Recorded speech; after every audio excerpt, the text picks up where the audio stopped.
a vu hier que si on dit qu'on veut faire une mitzvah qui n'est pas obligatoire, si on ne dit pas bli neder, alors ça devient un neder, un vœu de la Torah, qu'il faut autoriser au moins de 3 personnes, dont un qui connaît la procédure.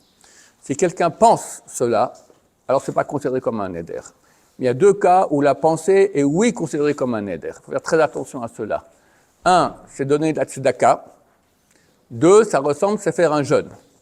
Si quelqu'un, par exemple, c'est très courant, il va à un dîner de gala et il y a quelqu'un là, un présentateur qui le chauffe, allez, moi je donne 1 000 €.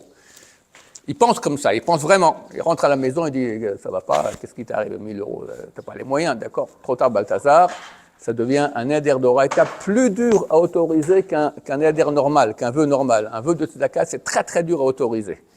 Donc faire attention, même en ce qui concerne la tzedaka, pas penser vaguement. Si je pense qu'éventuellement je vais te donner. Ou bien, quand on pense, on dit tout de suite bli neder.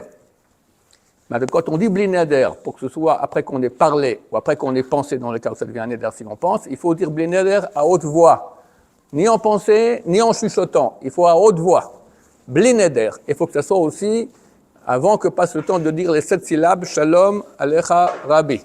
Si ça passe le temps de dire ces 7 syllabes, c'est trop tard, le neder est déjà enregistré dans le ciel et il faut l'autoriser ou le faire. Baruch Adonai, Laolam, Amen va Amen.